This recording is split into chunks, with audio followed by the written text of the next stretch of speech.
اللہ تعالیٰ فرماتا ہے یا ابن آدم، اے ابن آدم، انک ما دعوتنی ورجوتنی، تو جب تک مجھے پکارتا رہے گا اور مجھ سے امید باندھے رکھے گا، غفرت لک علی ما کان منک ولا ابالی، میں تجھے معاف کر دوں گا جو بھی کچھ ہوگا تیرے پاس، جتنے گناہوں کا بار تو لے کر آ جائے گا۔ اور بڑا پیارا لفظ ولا ابالی، اور مجھے اس کی کوئی پرواہ نہیں۔ اے میرے بندے، اے آدم کے نسل، اے ابن آدم، اگر تیرے گناہ آسمان تک پہنچ جائیں، ان کا انبار اتنا ہو کہ آسمانوں کو چھو رہا ہو، اور کہ پھر بھی تم مجھ سے استغفار کرے گا تو میں تجھے معاف کر دوں گا۔ اگر تو میرے پاس حاضر ہوگا زمین کے ہجوم جتنے گناہ لے کر، ثم لقیتنی، اور پھر تو مجھ سے ملاقات کرے گا، اب آ گیا وہ لفظ استثناء والا، لا تشرک بی شیئا، یہ شرط پوری کرتے ہوئے کہ میرے ساتھ شرک میں ملوث نہیں۔ یہ مضمون میں نے آیت پڑھی آپ کے سامنے کہ 2 مرتبہ آیا سورہ نساء میں، ان اللہ لا یغفر ان یشرک بہ، اللہ اسے تو ہرگز معاف نہیں کرے گا کہ اس کے ساتھ شرک کیا جائے۔ فرش التراب يضمني وهو غطاء، کہ یہ مشرکین جن آلہہ کو پکارتے ہیں، یعنی انبیاء، صدیقین، اولیاء اللہ یا ملائکہ جو فی الواقع موجود ہیں، ان کے وجود سے تو انکار نہیں ہے، باقی اور جو کچھ گھڑ لیے ہیں وہ اپنے طرف سے، ان کے لیے تو کوئی دلیل نہیں ہے، نہ عقل میں، نہ نقل میں، نہ وحی میں، لیکن یہ تو واقعہ ہے، فرشتے ہیں، ملائکہ ہیں، اولیاء اللہ کی ارواح ہیں، انبیاء کی ارواح ہیں، لیکن یہ ان کو جو پکار رہے ہیں یہ کام غلط کر رہے ہیں۔ اولئک الذین یدعون، جن کو یہ پکار رہے ہیں، یبتغون الی ربہم الوسیلہ، وہ تو خود اپنے رب کی قرب کی تلاش میں ہے، وَيَرْجُونَ رَحْمَتَهُ، اور اپنے رب کی رحمت کے امیدوار ہیں، وَيَخَافُونَ عَذَابَهُ، اور وہ بھی اللہ کے عذاب سے بالکل نڈر نہیں ہے۔ جیسے کہ حضور نے فرمایا کوئی شخص محض اپنے عمل کی بنیاد پر جنت میں داخل نہیں ہوگا۔ جب کسی نے بڑی ہمت کی پوچھ لیا کیا حضور آپ بھی؟ فرمایا ہاں، الا ان تغمد بی ربی رحمت ربی، جب تک کہ اللہ مجھے ڈھانپ نہ لے گا اللہ اپنی رحمت سے، میں بھی نہیں داخل ہوں۔ اس سے حضور خالی نہیں، اور کون ہو سکتا؟ تو بین الخوف والرجاء کا معاملہ جو ہے، البتہ ایک حدیث بیان ہوتی ہے، سبقت رحمتی علی غضبی، میری رحمت میرے غضب پر غالب آ گئی، میری رحمت میرے غضب پر بازی لے گئی ہے، سبقت رحمتی علی غضب۔ اس کی شرح اصل میں یہ حدیث ہے جو آج ہم پڑھ رہے ہیں، اس میں اللہ کی شان آئی ہے کہ وہ غنی ہے، بے نیاز، جیسے فرمایا ایک جگہ پر ما یفعل اللہ بعذابکم، اللہ کو تمہیں عذاب دے کر کیا لینا ہے، لئن آمنتم وشکرتم، اگر تم ایمان اور شکر کا راستہ اختیار کرو تو اللہ معاذ اللہ سیڈسٹ نہیں ہے کہ کسی کو تکلیف دے کر اسے خوشی ہوتی ہے، ما یفعل اللہ بعذابکم۔ تو الغنی 8 بار آیا ہے قرآن میں اللہ کا نام، اور لغنی 2 مرتبہ، اور غنی منصوب حالت میں 3 مرتبہ۔ اللہ غنی ہے، کوئی اس کو ضرورت نہیں، جس کی ایک حدیث ہم پڑھ چکے ہیں کہ اگر زمین کے آسمان کے تمام باسی اول و آخر، قل ان کان انسکم و جنکم اولکم و آخرکم، اولین بھی آخرین بھی انسان بھی جن بھی سب کے سب جو بدترین انسان ہو سکتا ہے ویسے بن جائیں، تب بھی اللہ کی سلطنت میں کوئی کمی نہیں ہوگی، اور اگر تمام انسان، تمام جن، اولین و آخرین سب ولی بن جائیں اللہ کے، تو اللہ کی سلطنت میں کوئی اضافہ نہیں ہوگا۔ یہ ہے اس کی شان غنی۔ غنی حلیم کہیں کہا گیا ہے، غنی حمید کہیں کہا گیا ہے، غنی کریم کہیں کہا گیا ہے۔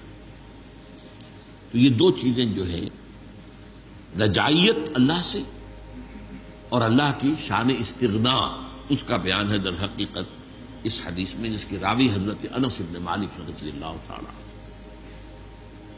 وہ فرماتے میں نے خود سنا اللہ کے رسول کو فرماتے۔ یہ انداز ایسا ہے کہ جو بڑا یقینی ہو جاتا ہے، سمیٹو میں نے خود سنا۔ اگر عن سے کہا جا رہا ہو تو ہو سکتا ہے کہ وہ بات کسی اور صحابی سے ان صحابی تک پہنچی ہو، ان سے مروی ہے، اچھا انہوں نے خود سنا ہے، یہ کیا ہے، یہ یقینی بات نہیں ہوتی، لیکن سمیٹو میں نے سنا۔ قال اللہ تعالی، یہ حدیث قدسی ہے جس کی کئی مرتبہ میں آپ کے سامنے ڈیفینیشن بیان کر چکا ہوں۔ اللہ تعالیٰ فرماتا ہے، یا ابن آدم، اے ابن آدم، انک ما دعوتنی ورجوتنی، تو جب تک مجھے پکارتا رہے گا اور مجھ سے امید باندھے رکھے گا، غفرت لک علی ما کان منک ولا ابالی، میں تجھے معاف کر دوں گا جو بھی کچھ ہوگا تیرے پاس، جتنے گناہوں کا بار تو لے کر آ جائے گا۔ اور بڑا پیارا لفظ، ولا ابالی، اور مجھے اس کی کوئی پرواہ نہیں۔ یہ نہیں ہے کہ کسی انسان کے ساتھ آپ نے زیادتی کی، اب اس کے اندر انتقام کا جذبہ ہے، جوش ہے۔ اگرچہ ہے لفظ انتقام بھی آتا ہے قرآن میں، وہ شان دوسری بھی موجود رہنی چاہیے، خوف والی بھی، اس اعتبار سے۔ لیکن یہ کہ جو رجا کا پہلو غالب ہے، انکا ما دعوتنی، دو شرطیں ہیں، جب تک مجھے پکارتے رہو، مجھ سے دعائیں کرتے رہو، مجھ سے استغفار کرتے رہو، میری مغفرت طلب کرتے رہو گے، ورجوتنی، اور مجھ سے امید رکھو گے کہ اللہ تعالیٰ رحیم ہے، اللہ تعالیٰ غفور ہے، اللہ کی شان غفاری، رحمتی وسعت کل شیء، میری رحمت نے ہر شے کا احاطہ کیا، جو میں سنا چکا ہوں، سبقت رحمتی علی غضبی، رحمتی وسعت کل شیء، میری رحمت تو ہر شے کا احاطہ کیے ہوئے۔ تو جب تک مجھے پکارتے رہو گے اور مجھ سے امیدوار رہو گے، غفرت لک علی ما کان منک، تو جو بھی کچھ تجھ میں سے ہوگا، جو خرابیاں، جو برائیاں، جو گناہ، میں تجھے معاف کر دوں گا، بلا ابالی، اور مجھے اس کی کوئی پرواہ نہیں ہوگی۔ یہ ہے شان استغنا، الغنی، غنی عن العالمین، سورہ آل عمران میں آیا ہے۔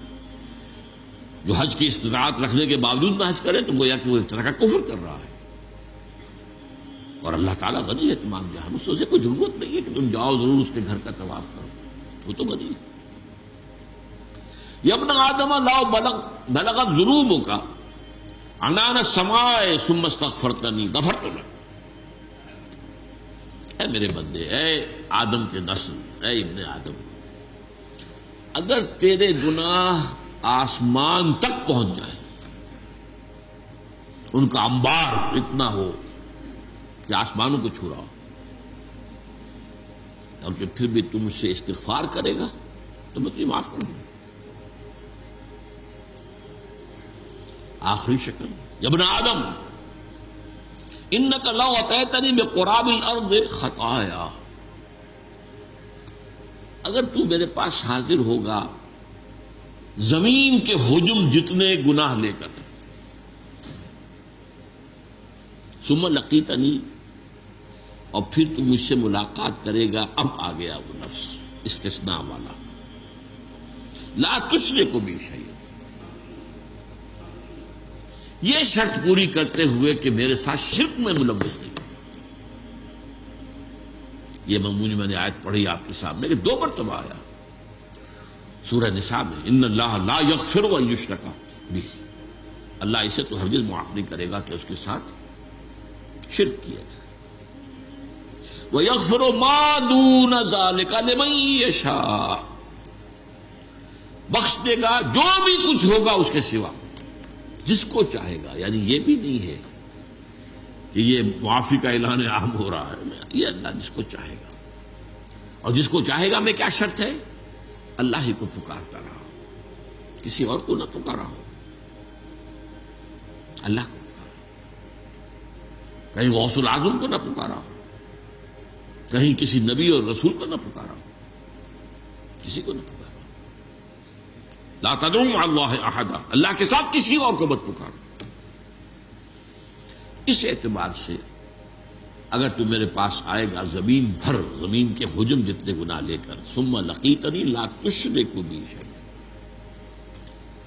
پھر تو میرے ساتھ ملاقات کرے اس حال میں کہ تو نے شرک نہ کیا ہو میرے ساتھ، لاتیتک بقرابھا مغفرۃ، تو میں زمین کے حجم جتنی ہی مغفرت لے آؤں گا تیرے لیے.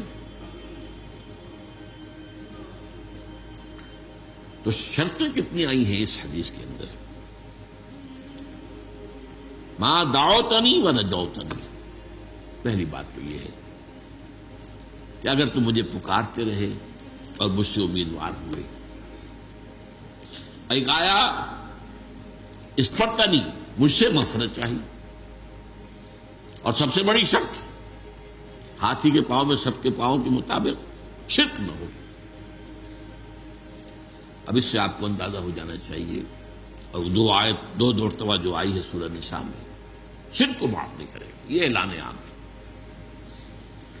تو شرک در حقیقت کتنا عظیم گناہ ہے، لیکن اس کی حقیقت کو سمجھنا آسان کام نہیں. حوث چھپ چھپ کے سینوں میں بنا لیتی ہے تصویریں. آپ نے بت سامنے رکھ کر نہیں پوجا، اپنی خواہش نفس کو پوج لیا. ہم پچھلی مرتبہ پڑھ چکے ہیں آیات. ارأیت من اتخذ الہہ ہواہ افانت تکون علیہ وکیلا. ہے نبی، آپ نے غور کیا اس شخص کے حالت پر جس نے اپنی خواہش نفس کو اپنا معبود بنا لیا ہے، اس کو پوج رہا ہے. کوئی بت خانہ نہیں ہے. بت خانہ شکستم میں نے بت خانہ تو توڑ دیا، لیکن اندر جو ہے حوث چھپ چھپ کے سینوں میں بنا لیتی ہے تصویریں.